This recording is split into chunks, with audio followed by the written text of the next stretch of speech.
Welcome everyone to the Sunday Staff Debrief, where every week we will be discussing various diving topics. I'm your host, Nicole, as always, joined by our panel, Juicy Good evening. and Rich. This week's special guest is Erin Kneuer. She's here to discuss freediving with us. Erin, can you tell us a little bit about yourself? Sure. So came to Utila 5.5 years ago. I actually came here to do volunteer work. I wasn't coming for scuba or freediving, but I was doing some scuba diving. I ended up at the Halliburton doing a scuba dive where we usually find the freedivers kind of showing off as we do. And they got me, which is exactly what they wanted to do. They were swimming around, no tanks. It looked a lot cooler than what I was doing. So I signed up for a freediving course. Basically, the rest was history. Instantly fell in love with it. I did my beginners, advanced, masters, and then I quit a job that I had back in the States to become an instructor here. So I worked here 4.5 years as an instructor, and just a little over a year ago, I started my own business, teaching freediving now with a little bit more of a holistic approach, focused on meditation and relaxation. So you're still on Utila? Yes, still teaching on Utila, plan to be for a very long time. Awesome, very cool. And Juicy, you've actually had some very recent experiences learning to freedive, correct? Yes, I have. I learned to freedive. I did the level 1 course in Mexico in May with a good friend of mine that used to work here at UDC, and I enjoyed it a lot more than I expected. After years and years of hearing a lot about freediving, I always wanted to get into it, but I wasn't so sure when or where I would do it. And I was in the right place at the right time. She was teaching a class and said, "Come be in my class." And I said, "Absolutely, let's do it." And I enjoyed it a lot. It was really, really fun. It was really challenging. I wasn't that good at it. And so when I came back from Mexico, I instantly sought out Erin. Her reputation preceded her, and she's a fantastic teacher, and everyone had told me that up until that point. So I joined a freediving class of hers to do the 2nd level course. Awesome. And Rich, have you ever tried freediving? No formal training. Like most people who've grown up on around the water most of their lives, I've snorkeled for sure. I've duck dived down. I have enjoyed looking around the environment in a silent way, but no, I've never done a course or taken any formal freedive training. No.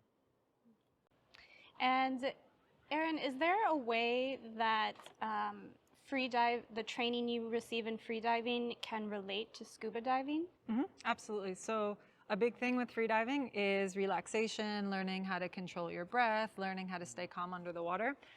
So a lot of people, it depends on the person. Some people try freediving and then they prefer freediving. Some people really love to do both. But what happens when you learn how to relax under the water is you consume a lot less oxygen.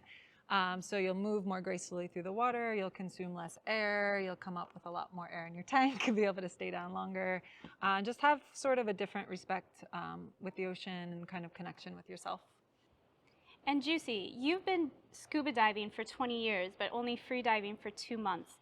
What are some of the differences and challenges that you've run into? There was quite a few differences actually that I experienced at first, and my friend that taught me my 1st level course, she told me, "You're not scuba diving." So straighten your legs. You know, a lot of tendencies that we have as scuba divers, that frog kicking to go up the line and things like that, or don't swim up fast.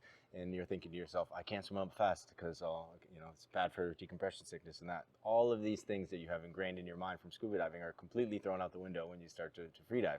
So I found that really challenging because they've been ingrained in my mind for quite a long time.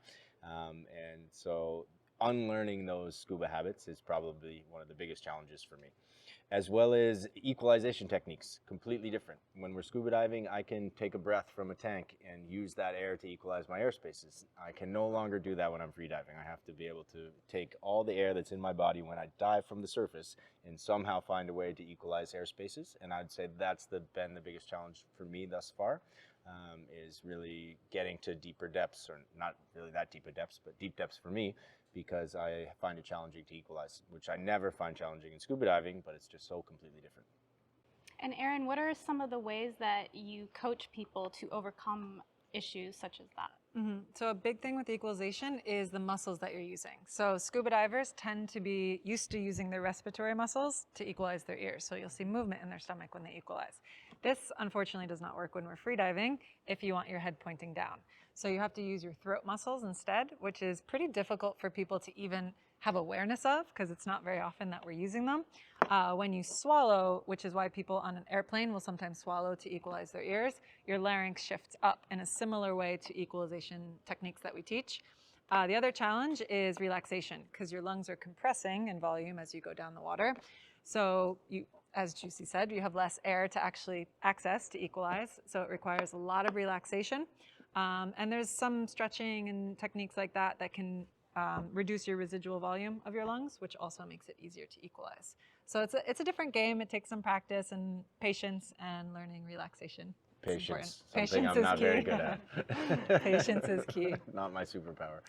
So it sounds like breath work and meditation would have pretty big benefits to freediving and scuba diving even. Absolutely. I'd say it's the biggest component in freediving, and that's one big focus that I wanted to incorporate in my school was teaching people how to meditate in the first place, because some people just don't really know how or don't have perceptions on it that aren't quite accurate. For example, thinking that they need to silence their mind, which is impossible. Our minds are never silenced.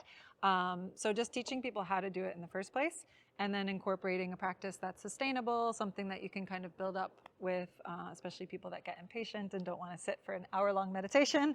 That's not really realistic, so starting slow. But things like that will make the huge difference for freediving, because a lot of it's reactivity. And same for scuba. And scuba, for new divers especially that are nervous, reactivity can play a huge role in getting comfortable on scuba. And Rich, as a course director, can you think of any ways that you can link the benefits of freediving to scuba diving? Yeah, absolutely. We can teach, like Erin's saying, about the equalization techniques. All educators have at some point had to deal with students who can't equalize, and that's mostly due to our own limitations as instructors. Most of us, myself included, have done very little training when it comes to equalization. We know that the thumb and the finger, maybe swallowing and wiggle your ears, but after that we're sort of out of ideas. So what Erin's saying here, which she's teaching different methods entirely, that resonates massively with scuba instructors. That could be a huge thing. We also have tech diving, okay, and when she's talking about meditation and relaxation, that's key for the bigger dives that we do. One of the biggest things we fight against is our own anxiety or nerves, and then heart rate and breathing rate when we get down there. We have a finite gas supply at significant depth. We have to protect that. So on a preparation for a big dive, you'll often see I'll be on the boat. There may be several people around. I tend to have earphones in, not listening to anybody else. I'm just sort of trying to focus on what I'm doing and relax. I know, Juicy, you do the same thing. You just sort of got your hat on and staring out to the distance. Elliot has his own way of doing things. He's Elliot about it. He's talking a lot, but that's his way of relaxing. So I think that can also cross over into what we do as well. So yeah, I think there's several ways that we can get into that for sure. Huge amount of mindfulness that goes into technical diving and freediving, and being aware of everything that's happening in your body, everything that's happening. Certainly in tech diving with your equipment, that's a huge factor to us. That doesn't happen so much in freediving because it's minimal equipment, and that's a huge draw to a lot of people. It's certainly a lot easier to get ready and do all the things that you do, and that's a bonus for me. But yeah, being self-aware, aware of your immediate surroundings is a huge factor of both sports. And advanced freediving as well, they start to teach something called attention deconcentration, which is sort of an advanced meditative strategy where you're training yourself to observe every single thing that's going on in your field of vision, basically taking in all information at once. So if something does go wrong, which isn't common in recreational freediving, but for competitors, for example, things like a lanyard getting stuck on the bottom plate or any kind of issue that would arise, you're more equipped to handle it. So that's another technique we start to teach in the master's program for people that might be interested in going a little bit deeper. So that's more about widening your perspective about what's going around. Which might be a great strategy for tech diving. Well, for tech diving, but also for instructing. A lot of new instructors are, they're relatively inexperienced, and they're good at focusing on a single thing of what's happening at the time. Sure. But there's, as we all know, there's many things happening on a dive related to depth, time, position, what's coming next. Absolutely. So that sort of broadening of perspective could be something that really helps with everybody, really, I suppose, when they get to this level of training and diving. Absolutely. And Juicy, what are some of the highlights that you experienced on Erin's course? There was a bunch of them, actually. One thing that I can say for sure is that a mentor of mine used to always tell me that you should always put yourself in the student's position as often as you can. Once a year, take a class and be the student. So from an educator standpoint, to be in Erin's class was very humbling. I've spent lots of time in the ocean, lots of time in the water, diving, scuba diving. So becoming a free diver was a lot more challenging than I expected. And actually, to this point, I haven't even completed the class because I can't go deep enough to meet the requirements. And Erin, being much yet, yes, of course. I just need more practice, and and I'm thankful that Erin does things like we do things here, and she says she's not going to sign me off when I haven't met the requirements. So I have one more meter to go before I can meet the requirements to do my course, and so I'm working on that. Throughout the course, I remember one specific instance where the morning on the second day of the course, we were practicing breath holds, static breath holds, laying on the floor in the shop, and I have to do 2 minutes and 30 seconds. Is that correct? And I could do maybe 2:15, 2:20, I think I did in that morning, and I thought to myself, wow, 10 more seconds. I don't think I'll make that. It was a struggle just to do the 2:20. When we got in the water, we were just over here off the dock doing some practicing the static breath holds. And I just did one try. In the first try, I did it. I was singing songs in my head. One song by Bob Dylan, another song by Aesop Rock, and I was giving a tour through the dive center using visualization techniques. And in my ear, I've got to the point where I felt I can't do this anymore. I'm about to break. I need to take a breath. And I hear Erin in my ear being like, "Yeah, Juicy, you're killing it. Keep going. Yes, keep going." And I kept going. And when I picked my head up, I almost passed out. But I had held my breath for 3 minutes and 56 seconds, I believe. And so I was super impressed with that. And her in my ear and coaching me was definitely a highlight.